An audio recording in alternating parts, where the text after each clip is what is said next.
வாங்க இன்னைக்கு நாம ஒரு முக்கியமான நிகழ்வை மையமா வச்சு அதுக்கு பின்னாடி இருக்கிற சிக்கலான விஷயங்களை ரொம்ப நிதானமா ஆழமா அலச போறோம்.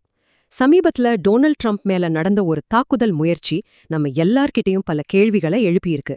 யோசிச்சு பாருங்க, ஒரு நாட்டுல மிக உயரிய பாதுகாப்புல இருக்கிற ஒருத்தர்கிட்ட ஒரு அச்சுறுத்தல் எப்படி இவ்ளோ பக்கத்துல வர முடிஞ்சது? இந்த முழுமையான அலசல்ல அந்த நிகழ்வு மூலமா ஒரு உயர்மட்ட பாதுகாப்பு அமைப்பு எப்படி செயல்படுது, அதோட சவால்கள் என்ன, அதுல இருக்கிற பலவீனங்கள் என்னென்ன அப்படிங்கறத தெளிவா புரிஞ்சுக்க முயற்சி பண்ணலாம். நம்மளோட இந்த ஆய்வை ஒரு தெளிவான பாதையில எடுத்துட்டு போகலாம். முதல்ல அந்த ஹில்டன் ஹோட்டல்ல அன்னைக்கு ராத்திரி என்னதான் நடந்ததுன்னு பாப்போம். அதுக்கப்புறம் இந்த தாக்குதலுக்கு பின்னாடி இருந்த அந்த தனிநபர் யார், அவரோட பின்னணி என்னன்னு ஆராய்வோம். அடுத்ததா ஒரு விஐபிக்கான பாதுகாப்புங்கிறது எப்படி கட்டமைக்கப்படுதுங்கிறத புரிஞ்சுக்குவோம். அதை தொடர்ந்து அந்த பாதுகாப்புல இருக்கிற வெவ்வேறு வளையங்கள் என்ன, அதுல என்ன ஓட்டைகள் இருக்கணும், கடைசியா இந்த மாதிரி தனிநபர் தாக்குதல்கள் ஏன் இன்னைக்கு நவீன உலகத்தோட ஒரு பெரிய பாதுகாப்பு அச்சுறுத்தலா இருக்குங்கிறதையும் ரொம்ப விரிவாக பார்க்க போறோம். சரி வாங்க ஒவ்வொன்றா பார்க்கலாம். நம்மளோட கதை ஏப்ரல் மாசம் 25ஆம் தேதி 2026ஆம் வருஷம் ஒரு மாலை நேரத்துல இருந்து தொடங்குது. இடம் ஹில்டன் ஹோட்டல். அங்கே ஒரு பெரிய நிகழ்ச்சி நடந்துட்டு இருக்கு. அந்த ஹால் முழுக்க நாட்டுடைய முக்கிய பிரமுகர்கள், பெரிய பெரிய மீடியா ஆளுங்கன்னு கூட்டம் நிரம்பி வழியுது. எல்லாம் ரொம்ப இயல்பா போயிட்டு இருந்த ஒரு சூழல்ல தான் அந்த எதிர்பாராத சம்பவம் நடக்குது. இந்த காலவரிசைய கொஞ்சம் நிதானமா கவனிங்க. ராத்திரி 8:38 ஒரே ஒரு துப்பாக்கி சத்தம் கேக்குது. அடுத்த ஒரே நிமிஷத்துல, அதாவது 8:39க்கு பல வருஷமா இதுக்காகவே பயிற்சி எடுத்த அந்த பாதுகாப்பு வீரர்கள் ஒரு மனித கவசம் மாதிரி ட்ரம்பை சுற்றி வளைச்சு அவரை மேடையில இருந்து பாதுகாப்பா அப்புறப்படுத்துறாங்க. அவங்களோட எதிர்வினை எவ்வளோ வேகமா இருந்திருக்குன்னு பாருங்க. அடுத்த நிமிஷம் 8:40க்கு அங்கிருந்த விருந்தினர்கள் நிலைமையோட தீவிரத்தை புரிஞ்சுக்கிட்டு தங்களை காப்பாத்திக்க மேஜைகளுக்கு அடியில ஒளிஞ்சுக்கிறாங்க. கிட்டத்தட்ட 1 மணி நேர பதற்றத்துக்கு பிறகு ராத்திரி 9:30 மணிக்கு ட்ரம்ப பத்திரமா இருக்காருன்னு செய்தி வருது. இந்த சில நிமிடங்கள் ஒரு பக்கம் பாதுகாப்பு அமைப்போட பலத்தையும், இன்னொரு பக்கம் அதை எதிர்கொள்ற கணிக்க முடியாத ஆபத்தையும் நமக்கு ஒரே நேரத்துல காட்டுது. இந்த எண்ணையை நாம சும்மா ஒரு நம்பரா பார்க்க கூடாது. 2500 இது அங்கே இருந்த விருந்தினர்களோட எண்ணிக்கை.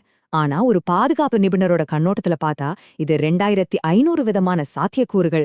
இவ்ளோ பெரிய கூட்டத்துல வர்ற ஒவ்வொருத்தரும் யாரு, அவங்க மனசுல என்ன இருக்குன்னு கண்டுபிடிக்கிறது கிட்டத்தட்ட முடியாத காரியம். இந்த மாதிரி ஒரு பெரிய கூட்டம்தான் தாக்குதல் நடத்த திட்டம் போடுறவங்களுக்கு ஒரு அருமையான மறைவிடம். அதுலயும் அந்த அறையில இருந்த முக்கிய அரசியல் தலைவர்களும் ஊடக பிரமுகர்களும் அந்த இடத்தையே ஒரு பெரிய இலக்கா மாத்திட்டாங்க. சரி, இவ்வளவு பலமான ஒரு பாதுகாப்பு இருந்தும் எப்படி ஒருத்தரால துப்பாக்கியோட அவ்வளவு தூரம் உள்ள வர முடிஞ்சது? இந்த தாக்குதலுக்கு பின்னாடி இருந்தது யாரு? ஒரு பெரிய தீவிரவாத அமைப்பா, இல்ல ஒரு தனி நபரா? வாங்க அந்த தாக்குதல் தாரிய பத்தி கொஞ்சம் விரிவாக பார்ப்போம். நடந்த விசாரணையில தாக்குதல் நடத்தினவருக்கு எந்த ஒரு தீவிரவாத அமைப்பு கூடவும் தொடர்பு இல்லைன்னு தெரிய வந்துச்சு. பாதுகாப்பு துறையில இந்த மாதிரி ஆட்களை லோன் வுல்ஃப்னு, அதாவது தனிநபர் தாக்குதல்தாரின்னு சொல்லுவாங்க. இதுதான் இன்னைக்கு உலக சந்திக்கிற மிகப்பெரிய பாதுகாப்பு சவால். ஏன் தெரியுமா? ஒரு அமைப்பு செயல்பட்டா அவங்களோட தகவல் தொடர்பை ஒட்டு கேட்கலாம், அவங்க திட்டத்தை உளவு பார்த்து முறியடிக்கலாம். ஆனா ஒரு தனிநபரோட மனசுக்குள்ள என்ன ஓடுதுன்னு எப்படி கண்டுபிடிக்க முடியும்? அவருக்கு யாரும் கட்டளை போடுறதில்ல, அவரும் யார்கிட்டயும் தன்னோட திட்டத்தை சொல்ல போறதில்ல. அதனால தாக்குதல் நடக்கிற கடைசி நிமிஷம் வரைக்கும் அவரை பத்தின எந்த ஒரு தடயமும் யாரும் கிடைக்கிறதில்ல. இந்த தாக்குதலை நடத்தினவரோட பேரு கோல் ஆலன். 31 வயசான இவர்கிட்ட இருந்து ஒரு ஷாட்கன் அப்புறம் பல கத்திகளை கைப்பற்றினாங்க. விசாரணையில இவர் எந்த அமைப்பு கூடவும் தொடர்புல இல்லாம தனியா செயற்பட்டது உறுதியாச்சு. அவர் அதே ஹோட்டல்ல தங்கியிருந்து சரியான நேரத்துக்காக காத்துக்கிட்டு இருந்து இந்த தாக்குதலை திட்டமிட்டிருக்கார். இது ஒரு தனி நபர் தாக்குதல்தாரி எப்படி இருப்பாங்கிறதுக்கு ஒரு மிக சரியான உதாரணம். வெளியில இருந்து எந்த உதவியும் இல்லாம ஒரு தனி மனுஷனால எவ்வளோ பெரிய ஆபத்தை உருவாக்க முடியும் என்பதற்கு இது ஒரு நேரடி சான்று. இப்போ நம்ம மனசுல ஒரு முக்கியமான கேள்வி எழும். உலகத்திலேயே மிக சிறந்த அதிநவீன பாதுகாப்பு ஏற்பாடுகள் இருக்குன்னு சொல்றாங்களே, அப்படி இருக்கும்போது கோலாலன் மாதிரி ஒருத்தரால எப்படி ஆயுதத்தோட அவ்ளோ நெருக்கமா வர முடிஞ்சது? பாதுகாப்பு ஏற்பாடுகள்ல எங்கேயோ ஓட்டை இருந்ததா? வாங்க ஒரு விஐபி பாதுகாப்பு அமைப்பு நிஜத்துல எப்படி வேலை செய்யுதுன்னு கொஞ்சம் விரிவாக பார்க்கலாம். நம்மில் பலரும் நினைச்சிட்டு இருக்கிற மாதிரி விஐபி பாதுகாப்புங்கிறது ஒரு ஆளை சுற்றி எழுப்பின ஒத்த சுவர் கிடையாது. அது ஒருத்தரை சுற்றி பின்னப்பட்டிருக்கிற பல அடுக்குகள் கொண்ட ஒரு பாதுகாப்பு வலை. ஒரு வெங்காயத்தோட தோலை உரிச்சா எப்படி உள்ளுக்குள்ள அடுத்தடுத்த அடுக்குகள் வருமோ அது மாதிரிதான் இதுவும். ஒரு அடுக்கு தாண்டினா அடுத்த அடுக்கு தடுக்கும். ஒவ்வொரு அடுக்குக்கும் ஒரு குறிப்பிட்ட வேலை இருக்கு. இந்த அடுக்குகளோட அமைப்பை நம்ம சரியா புரிஞ்சுக்கிட்டா மட்டும்தான் அதுல இருக்கிற பலவீனங்களையும் நம்மால புரிஞ்சுக்க முடியும். பொதுவா இந்த விஐபி பாதுகாப்ப 3 முக்கிய வளையங்களா பிரிக்கலாம். வெளி வளையம், நடுவளையம், அப்புறம் உள் வளையம். இந்த 3 வளையங்களும் ஒன்னோட ஒன்னு சேர்ந்து வேலை செய்யும்போதுதான் ஒரு முழுமையான பாதுகாப்பு கிடைக்கும். இந்த அமைப்பு பார்க்கறதுக்கு எளிமையா இருந்தாலும் அது எவ்வளவு சிக்கலானது, எவ்வளவு நுணுக்கமானதுன்னு இப்ப நாம விரிவாக பார்க்க போறோம். இதுல முதல் வளையம், அதாவது வெளி வளையம், இது அந்த நிகழ்ச்சி நடக்கிற இடத்த சுத்தி இருக்கிற பொதுமான பகுதிகளை கண்காணிக்கிறது. அதாவது தெருக்கள், பார்க்கிங் பகுதிகள், பக்கத்துல இருக்கிற உயரமான கட்டிடங்கள்னு எல்லாத்தையும் தங்களோட கட்டுப்பாட்டுல வச்சுக்கிறது. அடுத்தது நடுவலயம். இங்கேதான் பாதுகாப்பு ரொம்ப தீவிரமா இருக்கும். நிகழ்ச்சிக்குள்ள வர ஒவ்வொருத்தரையும் மெட்டல் டிடெக்டர் சோதனை, அடையாள அக்கை சரிபார்ப்புன்னு பல கட்ட சோதனைகளுக்கு பிறகுதான் உள்ள விடுவாங்க. இந்த ட்ரம்ப் சம்பவத்துல கூட தாக்குதல்தாரி இந்த நடுவலயத்துல தான் தடுத்து நிறுத்தப்பட்டார். கடைசியா உள்வலயம். இதுதான் விஐபிய சுற்றி எப்போதுமே இருக்கிற மெய்காப்பாளர்கள் கொண்ட ஒரு மனித கவசம். இவங்கள தாண்டி விஐபியை யாரும் நெருங்கவே முடியாது.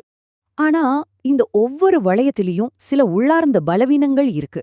உதாரணத்துக்கு வெளி வளையத்தை எடுத்துக்கிட்டா அது ஒரு பொதுவான இடம். அதனால அத 100% கட்டுப்பாட்டுக்குள்ள கொண்டு வர்றது ரொம்ப கஷ்டம். யாரு வேணாலும் அங்க வரலாம், போகலாம். நடு வளையத்தோட பெரிய சவால் என்னன்னா போலி ஆவணங்கள். ரொம்ப தத்ரூபமா செஞ்ச போலி அடையாள அட்டையோ இல்ல அழைப்பிதழோ இருந்தா இந்த வளையத்தை ஏமாத்திட்டு உள்ள போக வாய்ப்பிருக்கு. உள் வளையத்தோட பலவீனம் ரொம்ப அரிதானது, ஆனா அது நடந்துட்டா ரொம்பவே ஆபத்தானது. அதுக்கு பேரு உள்ளக அச்சுறுத்தல். அதாவது பாதுகாப்பு கொடுக்கற டீம்லயே ஒருத்தர் எதிரியா மாறினா என்ன பண்றது? இல்லனா ஒரு மேக்காப்பாளர் செய்யற சின்ன மனித பிழை கூட பெரிய விபரீத விளைவுகளை ஏற்படுத்திடலாம். இந்த 3 வளையங்களையும் தாண்டி பாதுகாப்பு நிபுணர்கள் ரொம்பவே பயப்படுற இன்னொரு விஷயம் இருக்கு. அத கடைசி 10 வினாடிகளின் சிக்கல்னு சொல்லுவாங்க. அப்படின்னா என்னன்னா, திட்டமிட்டபடி இருக்கிற பாதுகாப்பு விதிகளை மீறி ஒரு தலைவர் திடீர்னு மக்கள்கிட்ட கை குலுக்கவோ இல்ல ஒரு குழந்தைய தூக்கி கொஞ்சவோ முயற்சி பண்ற அந்த சில நொடிகள், அந்த நேரத்துல பாதுகாப்பு வளையம் தானாவே உடையும். அந்த சில வினாடிகள் தான் தாக்குதல் நடத்த காத்துக்கிட்டு இருக்கிறவங்களுக்கு கிடைக்கிற ஒரு பொன்னான வாய்ப்பு. துரதிருஷ்டவசமா நம்ம முன்னாள் பிரதமர் ராஜீவ் காந்தியோட படுகொலை இந்த கடைசி 10 வினாடிகள் எவ்வளவு ஆபத்தானதுங்கிறத உலகத்துக்கே ரொம்ப சோகமான முறையில உணர்த்துச்சு. இது எல்லாத்துலேருந்தும் நாம புரிஞ்சுக்க வேண்டிய முக்கியமான விஷயம் ஒண்ணு இருக்கு. பாதுகாப்பு தொழில்நுட்பங்களும் உத்திகளும் ஒரு பக்கம் வளர்ந்துகிட்டே போனாலும் இன்னொரு பக்கம் அச்சுறுத்தலோட தன்மையும் மாறிக்கிட்டே இருக்கு. இன்னைக்கு இருக்கிற காலகட்டத்துல ஒரு பெரிய அமைப்பை சமாளிக்கிறத விட கணிக்கவே முடியாத ஒரு தனிநபரை சமாளிக்கிறது தான் மிகப்பெரிய சவாலா இருக்கு. இந்த ஒப்பீட்டை பாத்தீங்கன்னா அந்த வித்தியாசம் உங்களுக்கு நல்லா புரியும். ஒரு பக்கம் ஒழுங்கமைக்கப்பட்ட தீவிரவாத குழுக்கள். அவங்களுக்குன்னு ஒரு நெட்வொர்க் இருக்கும். பணம் எங்கிருந்து வருதுன்னு ஒரு பாதை இருக்கும். அவங்க ஒருத்தருக்கு ஒருத்தர் பேசிக்கிறத ஒட்டு கேட்க முடியும். இது எல்லாம் வச்சு உளவு அமைப்புகள் அவங்கள கண்காணிக்க முடியும். ஆனா இங்க ஒரு பக்கம் இருக்கிற தனிநபர் தாக்குதல்தாரிய பாருங்க. அவரை கண்காணிக்க எந்த நெட்வொர்க்கும் கிடையாது. இடைமறிச்ச கேட்க எந்த தகவல் தொடர்பும் கிடையாது. அவங்களோட செயல்பாடுகள் பெரும்பாலும் திடீர்னு எந்த ஒரு முன்னறிவிப்பும் இல்லாம நடக்கும். இதுதான் அவங்கள ரொம்ப ரொம்ப ஆபத்தானவங்களா மாத்துது. இன்னொரு முக்கியமான விஷயம் என்னன்னா, டொனால்ட் ட்ரம்ப் மேல நடத்தப்பட்ட முதல் தனிநபர் தாக்குதல் முயற்சி இது கிடையாது. இதுக்கு முன்னாடியே 2024 தேர்தல் பிரச்சாரத்தின் போதும் இதே மாதிரி ஒரு சம்பவம் நடந்திருக்கு. இதுலேருந்து என்ன தெரியுதுன்னா, இந்த அச்சுறுத்தல் ஏதோ தற்செயலா நடக்கிற ஒரு நிகழ்வு இல்ல. இது திரும்ப திரும்ப நடக்கிற தவிர்க்க முடியாத ஒரு நவீன கால பாதுகாப்பு சிக்கல்ங்கிறத நம்ம ஆழமா புரிஞ்சுக்கணும். கடைசியா இந்த ஹில்டன் ஹோட்டல் சம்பவம் நம்ம எல்லார்கிட்டயும் ரொம்ப ஆழமான, ஆனா பதில் சொல்றதுக்கு ரொம்ப கடினமான ஒரு கேள்வியை விட்டுட்டு போகுது. ஒரு சமூகத்துல ஆபத்து ஒரு குறிப்பிட்ட குழுக்கிட்ட இருந்துதான் வரும்னு இல்லாம அது யாரா வேணாலும் இருக்கலாங்கிற ஒரு நிலை வரும்போது, ஒரு பொது இடத்துல ஒரு தலைவரோட பாதுகாப்ப எப்படி 100% உறுதி செய்ய முடியும்? தொழில்நுட்பம், மனித திறனை எல்லாத்தையும் தாண்டி ஒரு சுதந்திரமான சமூகத்துல பொது வாழ்க்கையில இருக்கிறவங்கள பாதுகாக்கிறதுல இருக்கிற இந்த நிரந்தரமான சவாலை நம்ம எப்படி எதிர்கொள்ள போறோம் என்பதுதான் இன்னைக்கு நம்ம முன்னாடி இருக்கிற மிகப்பெரிய கேள்வி.